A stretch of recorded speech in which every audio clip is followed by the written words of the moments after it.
Good evening, dear friends. You are welcome to the 48th video of the series. Greetings, greetings. Welcome everyone who is watching us now from all over the world. Right now, there is a severe storm over Istanbul, and the control tower is directing the planes to other cities' airports. It seems that severity of weather events is increasing every year. Well, it is certain that our country is entering a tropical climate zone. Everyone that is engaged with agriculture is aware of this, and the financial subsidiaries given to farmers by the state began to take these changes into account.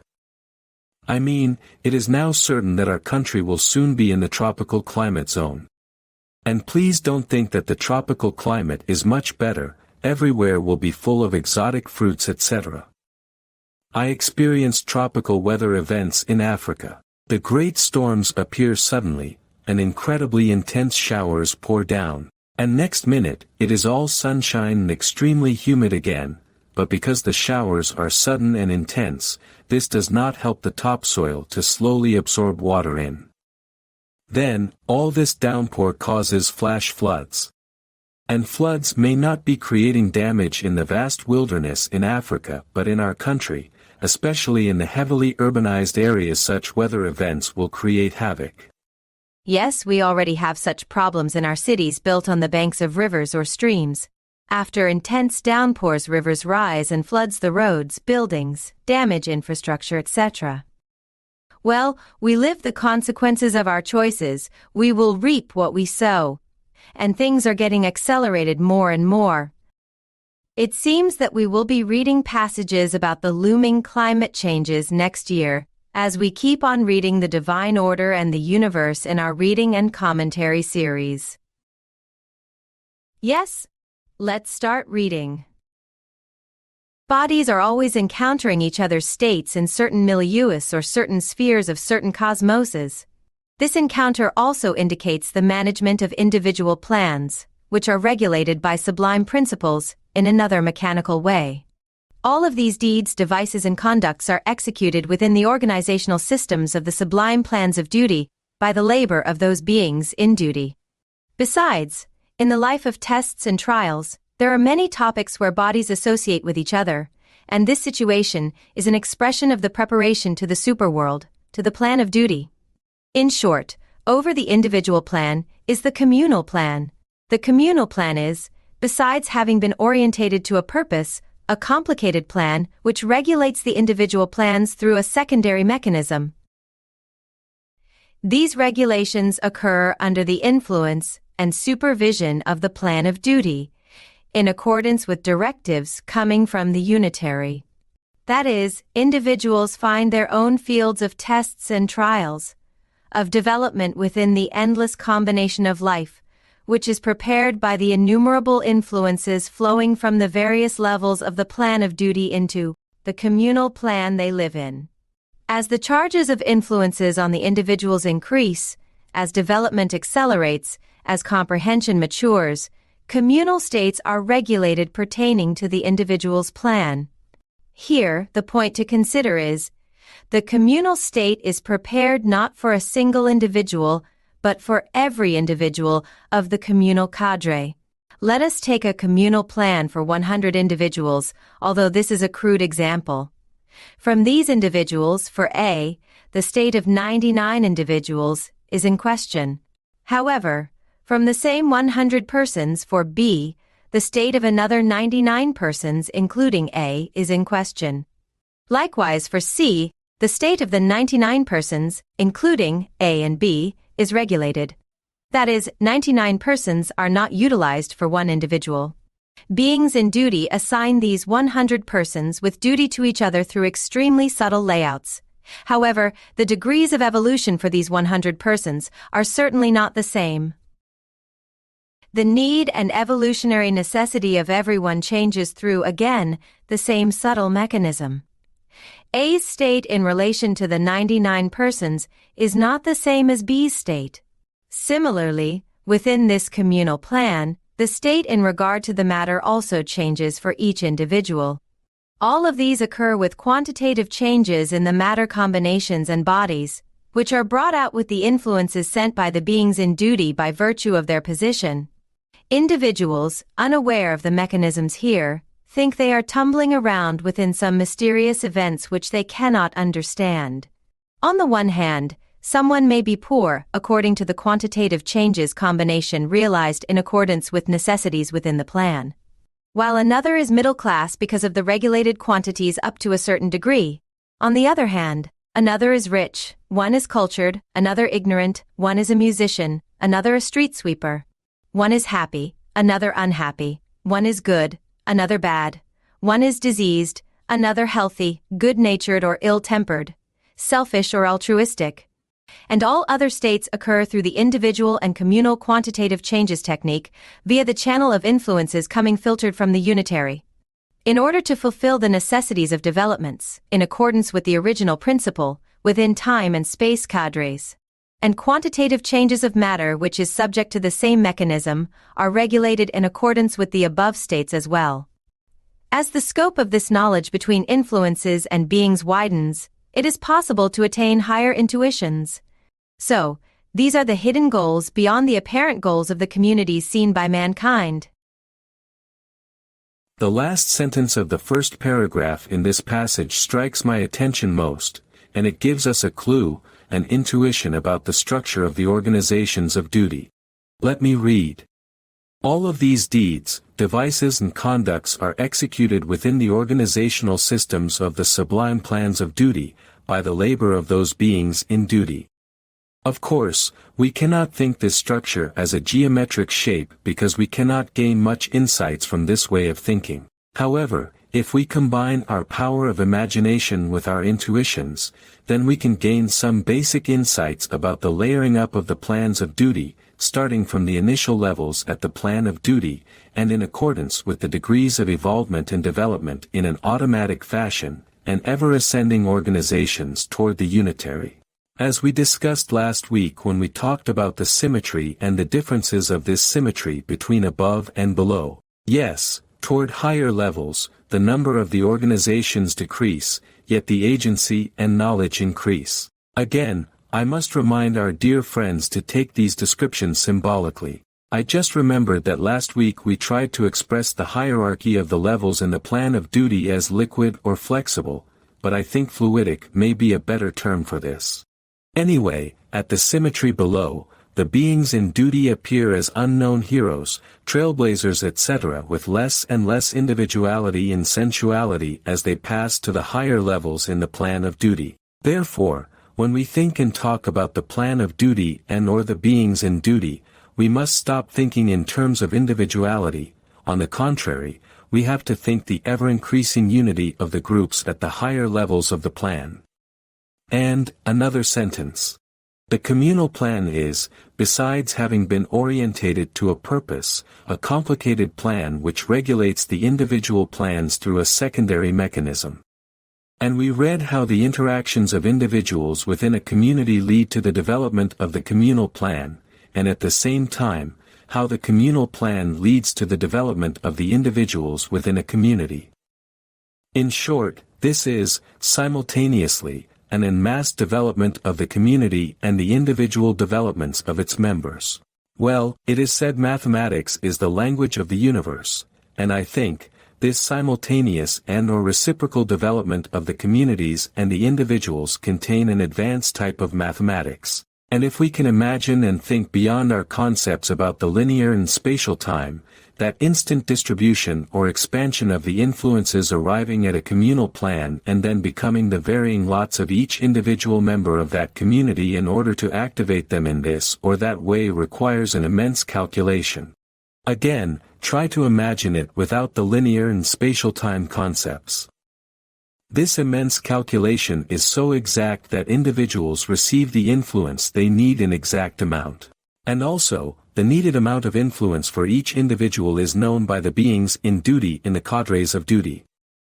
I say, individuals, but actually, all beings in the nature are also included in this distribution, but because we now talk about humans, I say individuals. In short, a person in a savanna in Africa, a person in New York, a person in Ankara is guided and governed by the same attention, yet in varying but exact degrees of influences they need at a given time. You know, this reminds me another process. Cooking. Yeah, I know, last week we mentioned carrots so many times and now I start with this example. We'll see if this evening will be all about examples of cooking.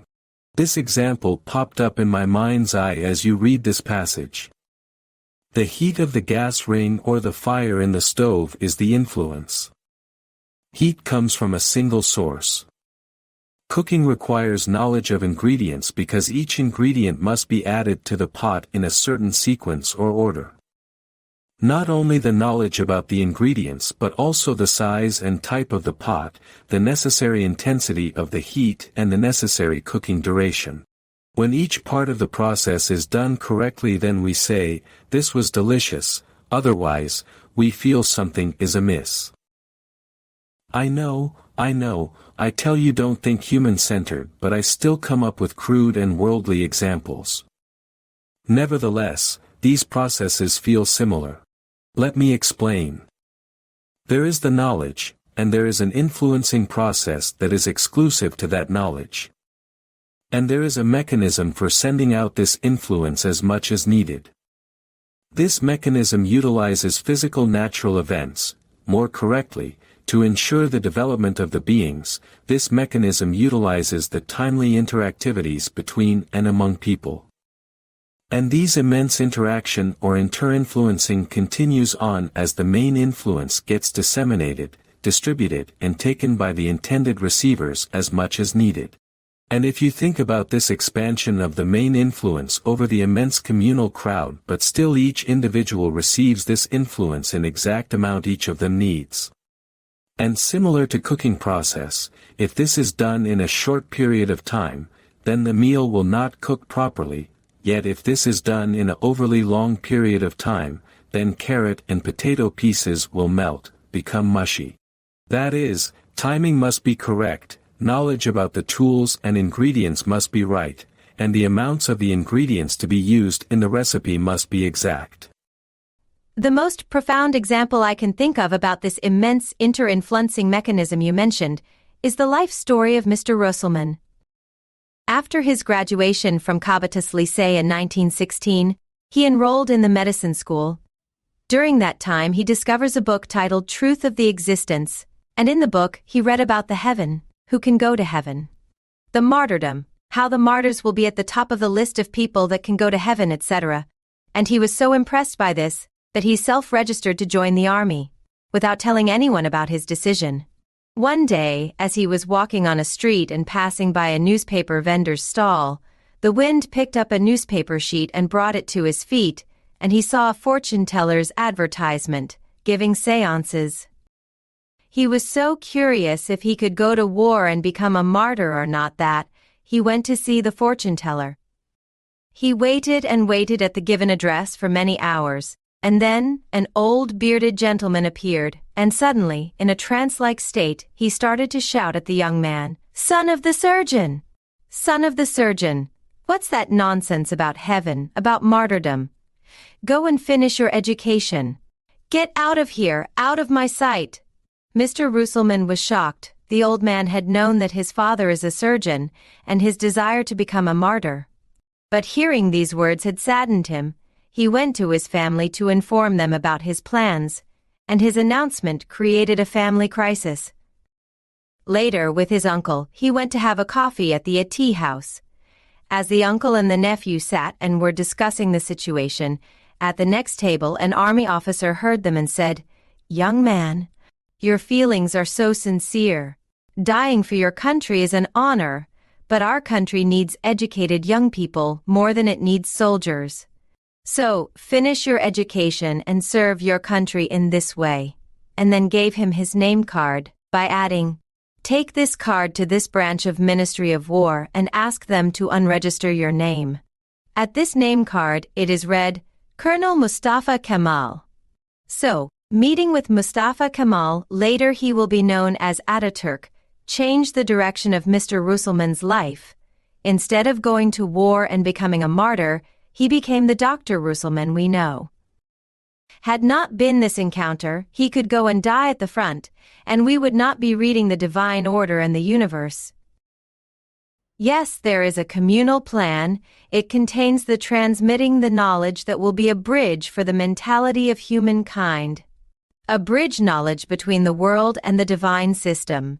And there are innumerable individual factors that also must be influenced accordingly, so this plan can be implemented as intended by the plan of duty. Another example of this is the story of the medium of this book, that is, Mr. Attila's encounter with Mr. Ruhselman. In our previous videos, many times I had talked about how they met and how they worked together. I mean, when one considers all those timely encounters that seem like accidental, that sound like coincidences are actually loops and knots making up the fabric of the existence.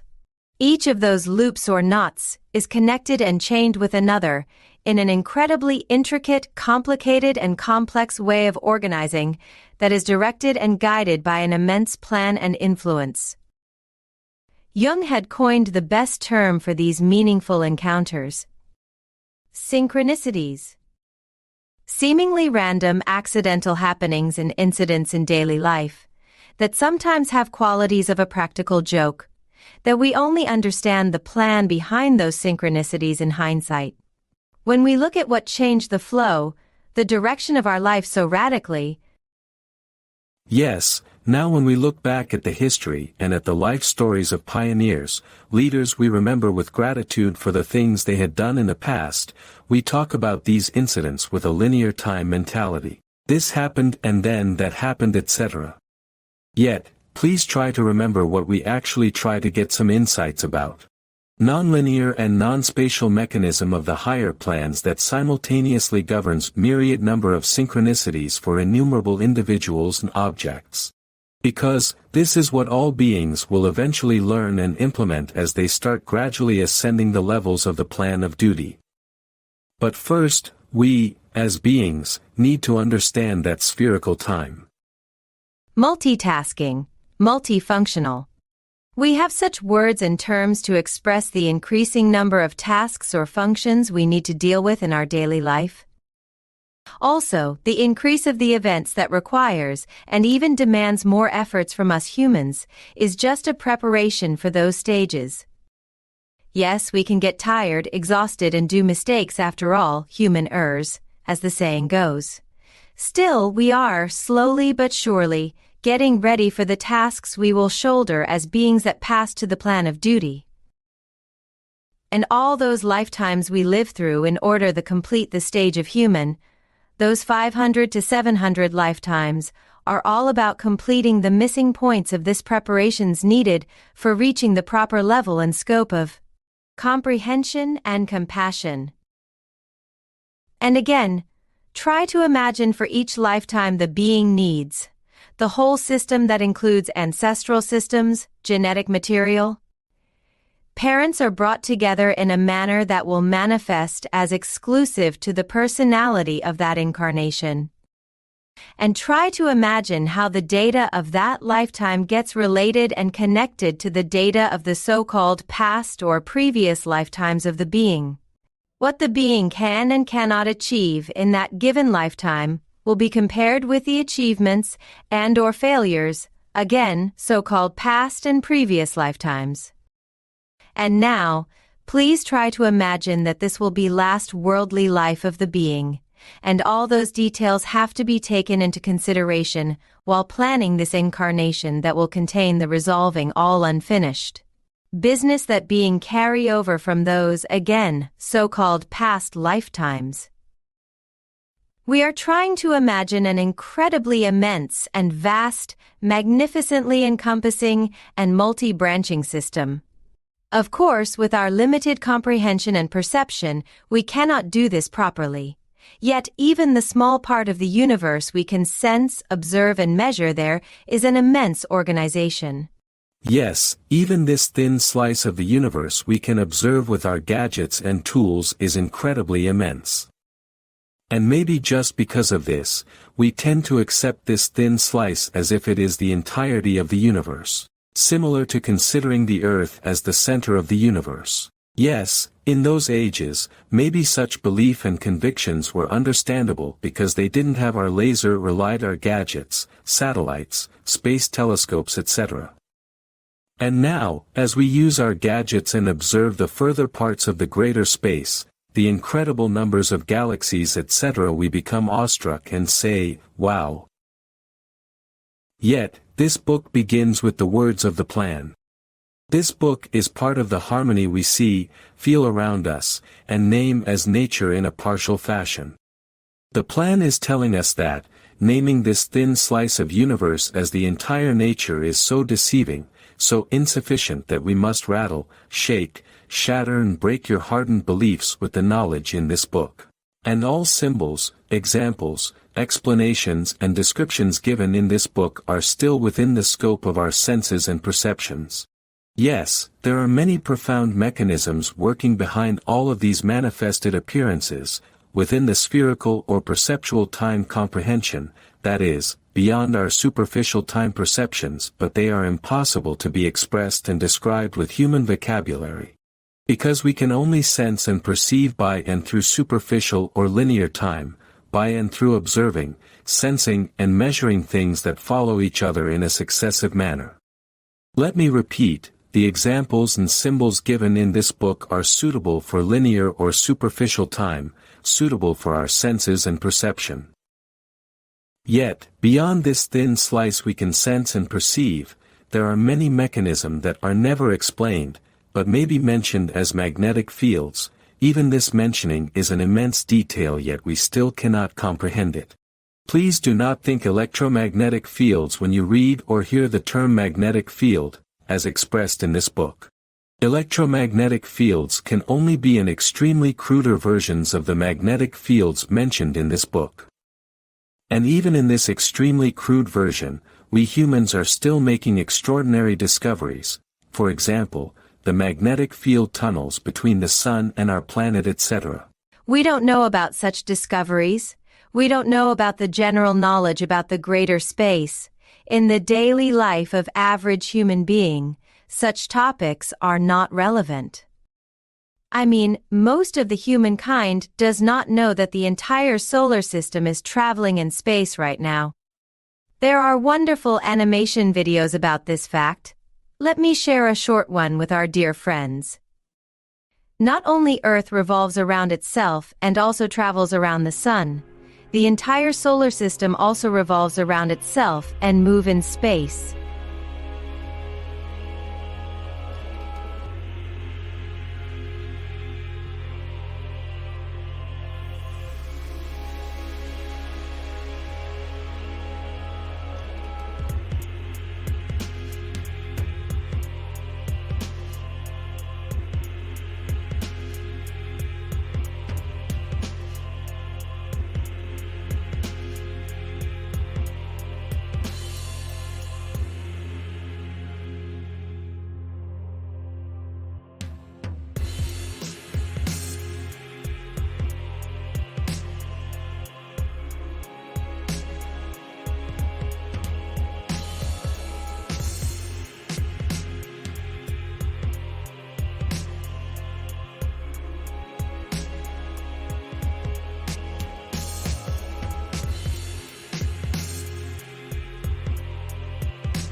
Yes, this is an important perspective we must have.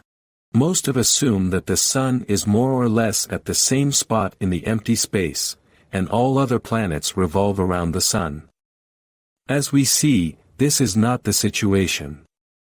Yes, Our main problem is to assume that the amount we know is the entire truth. As I mentioned, our current understanding about the magnetic fields is so insufficient that the clues given in this book sound way beyond of our current knowledge. All right, let's continue reading. We have said that within the Society of Nations, there are a great number of such mutual plans, that is, communities. We also stated that apparently interconnected, and necessarily to appear as such, states of these communities are actually subject to functioning of the duty organizations. According to this knowledge, we also need to study the small community of family that is established, again, with the same necessities, within a nation or a big community under this light. Family is, in the real sense, an orderly and regular part of community, which makes the whole of the community of mankind. Preparing the richest materials for the applications of beings that came down to world for their development and constituting a robust ground for this application. Family is the most perfect vehicle, preparing mankind for the plan of duty. Great meanings aimed at the mankind community can be summarized by the richness of all developmental materials within a small family community.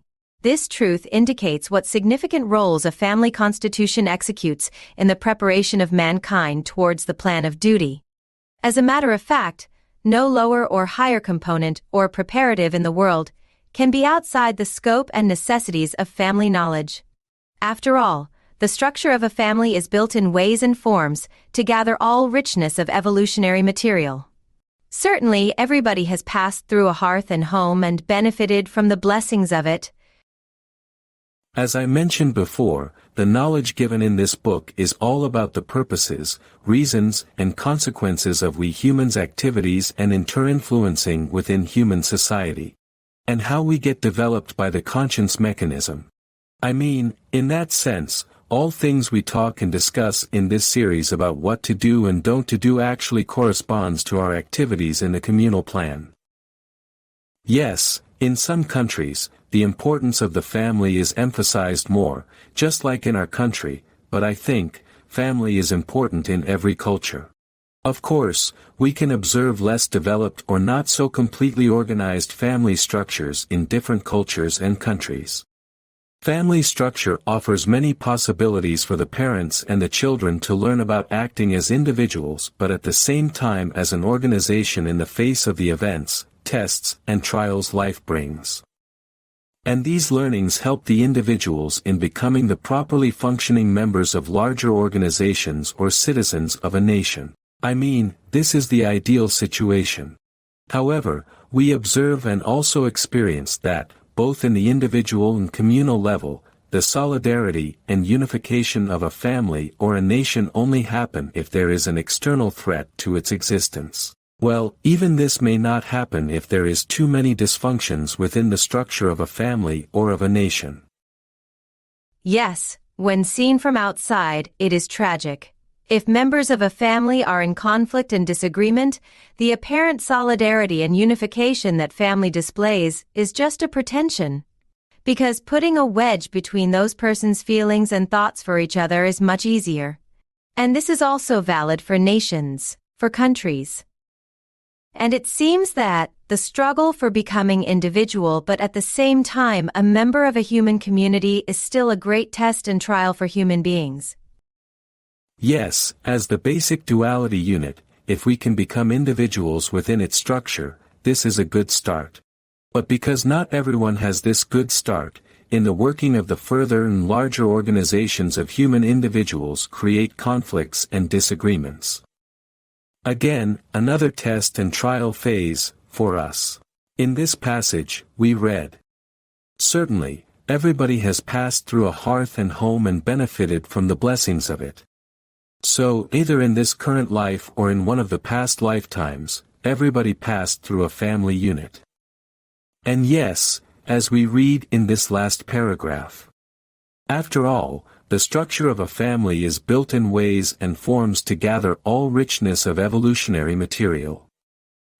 Well, when we read about the richness of evolutionary material, the only example I can think of is the most current one.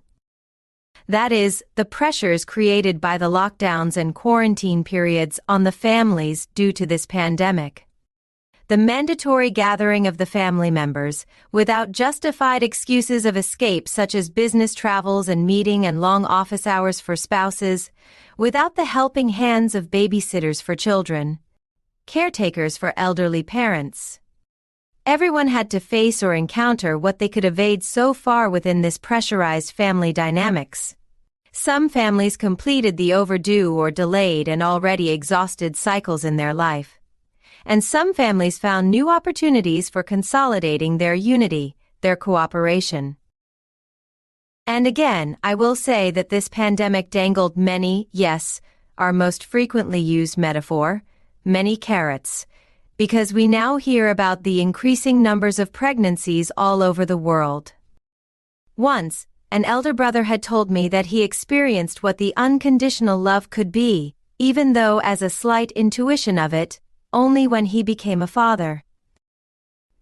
Yes, within a family unit we can learn so many things about tolerance, flexibility, harmony, patience, love, affection, solidarity, etc., and how these work within and through us. Yes, let's continue reading. The most primitive and simple preparations of a family community begin with animals and even plants. And the most primitive form of this preparation is sex. Sex is the crux of many mechanisms, and one of these cruxes is the family constitution. Likewise, sex is also the crux of many bittersweet events, of happiness, of disasters, of sufferings in the world, briefly, of the developmental components. In short, sex is a factor activating developmental mechanisms in the world from various sides. Sex reality affects the conscience mechanism, which orientates both to duty and to earthly cravings in varying ways. As sex can lead to many virtuous, elevating possibilities, it can also open the door to disasters, sufferings, woes, mental institutions, and death as well. The first powerful preparatory component of family life is sex automatism. That is why the key to a great number of tests and trials is hidden in it. A family establishment which has been opened by the key of sex prepares mankind for the responsibility and intuitions of duty with all of its necessities and imperatives, even though in automatic ways. This preparation becomes for mankind a perfect advance of the evolutionary path. Yes, the biggest carrot of all. The sexual drive.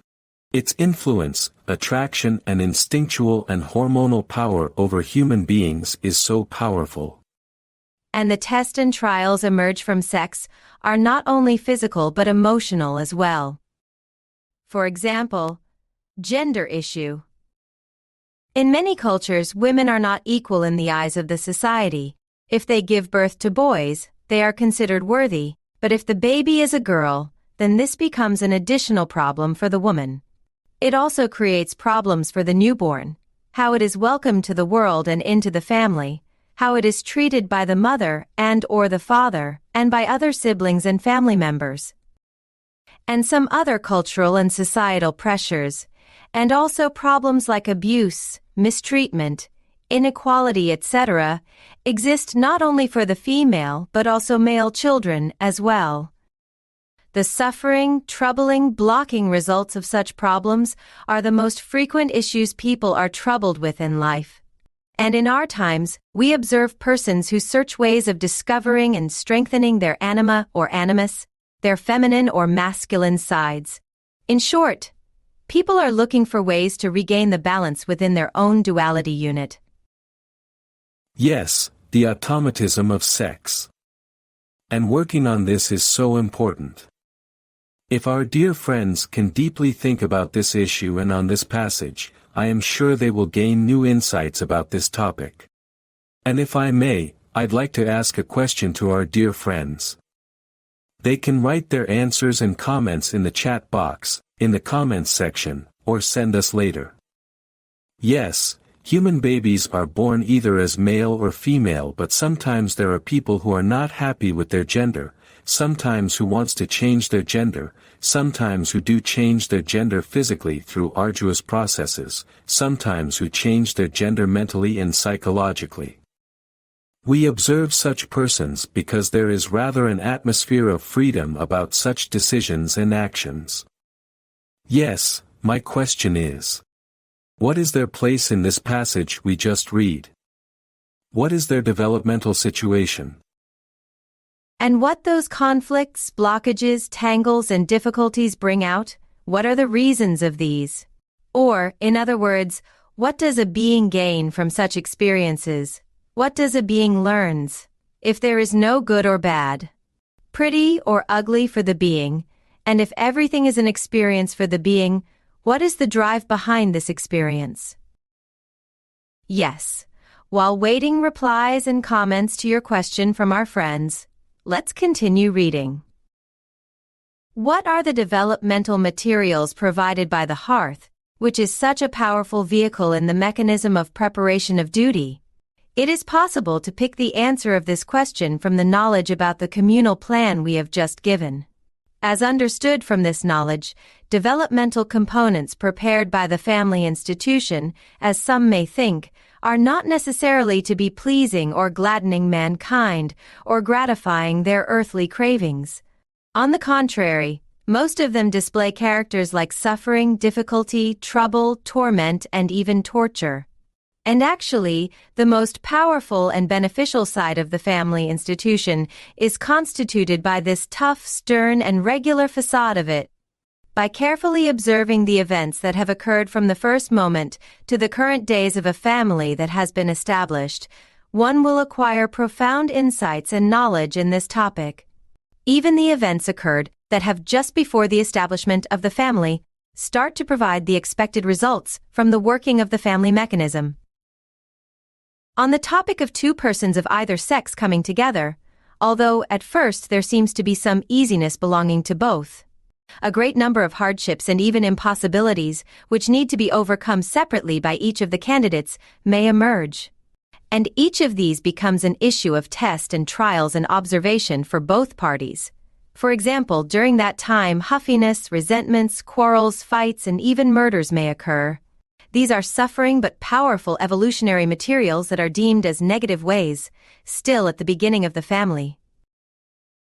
After the establishment of the family, a great number of problems emerge like cost of living, disagreements of the couple, adaptation to married life, etc. These ascribe separate burdens, duties, tasks both to the man and woman. They come out from these struggles either victorious or defeated, and in either case, they encounter a great number of consequences which are bitter or sweet. Depending on the apparently successful or failed states of the tests and trials, and accordingly, they gather speed on the path of the intuition of duty. Eventually, children are born.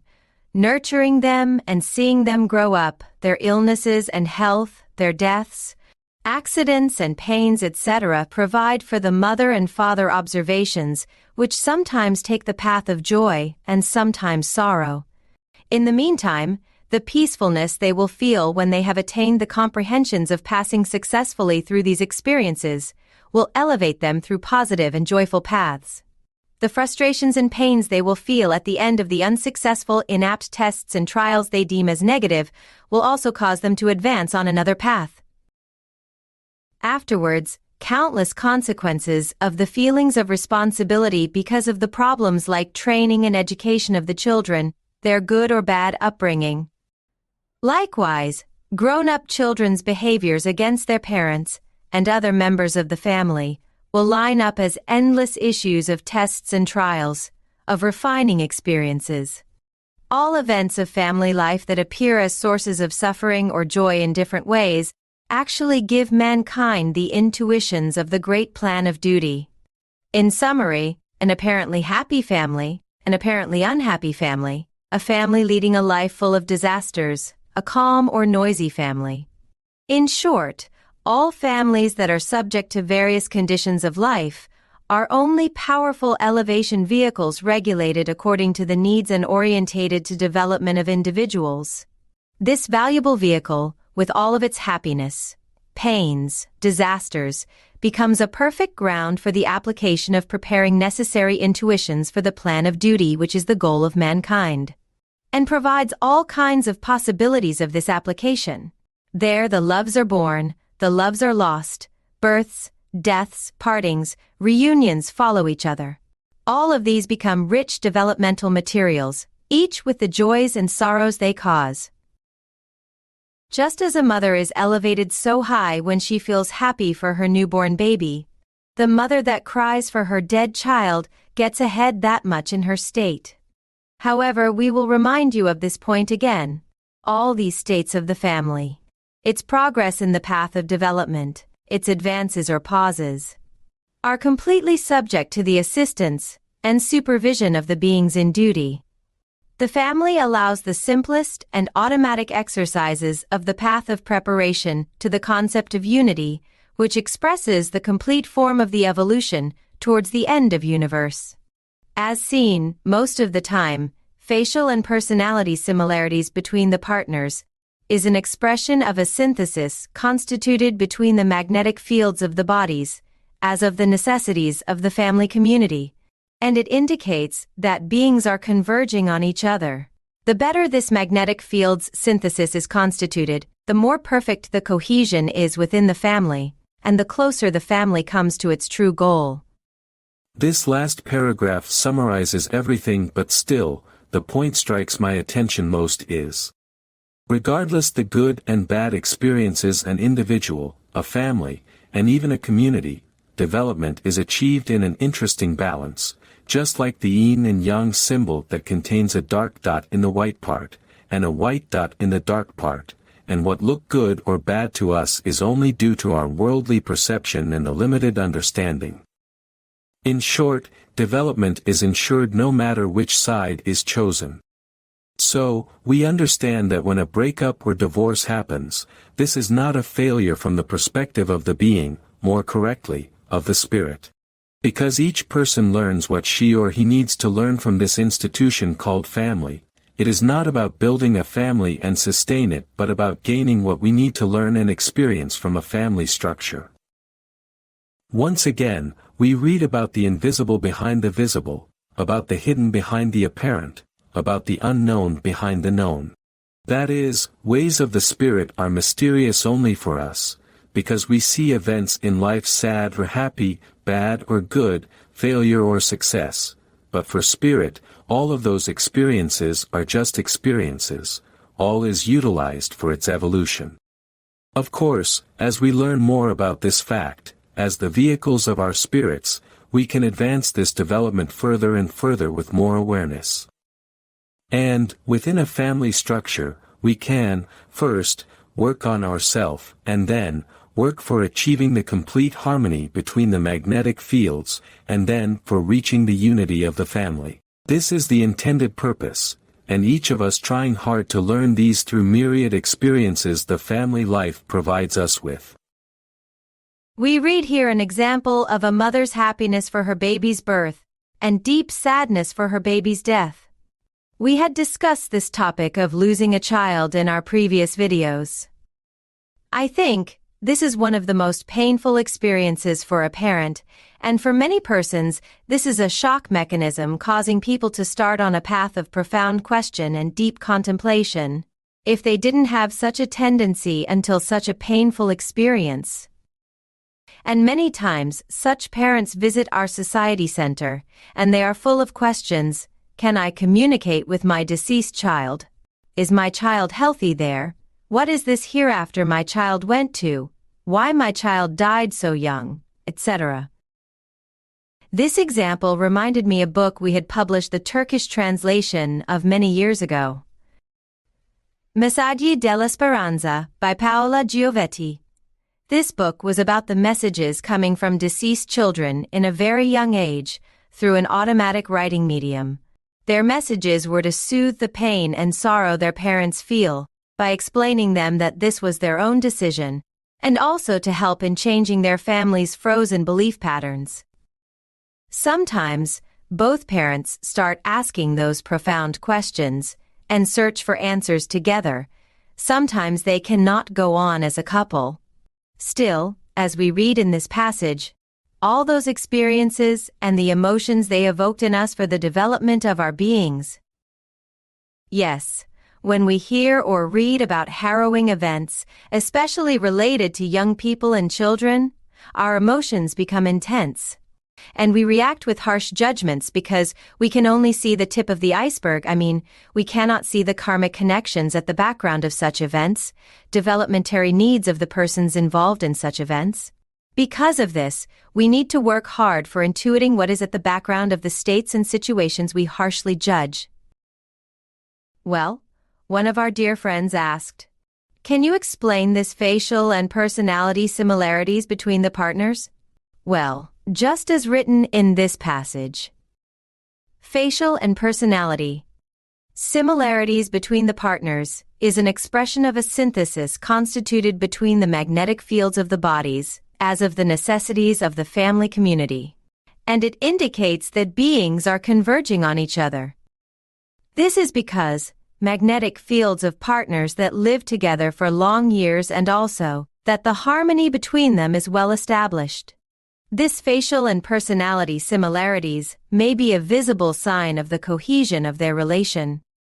If the members of a family are individuals that can express themselves and that are accepted despite their individual differences, and that can support each other with respect, then we can say that the experiences of this family are best preparations to the plan of love. There are replies to your question, dear Bilgehan. One of our dear friends wrote, related to sex and gender, tests and trials of the transgender persons are much harder because their struggle is against the entire society. And another friend wrote, reason is the need of getting out of this identification with sexes and genders so the true love of the being can become more apparent. These are very good comments and perspectives. Thank you so much, dear friends. Well, this is our last video with you, Bilgehan. For now, of course, thank you so much for your comments and contributions. Next week, a new commentator will join me in the 49th video of this series. And also, for the next year, we plan to make more frequent Q&A videos by inviting a third guest or commentator. We hope this will be more beneficial for our dear friends. Yes, let's say good evening to our dear friends. We hope to see you all next Monday. Thank you for inviting me again to this series, dear Tülin. Good evening, dear friends. We will see each other again.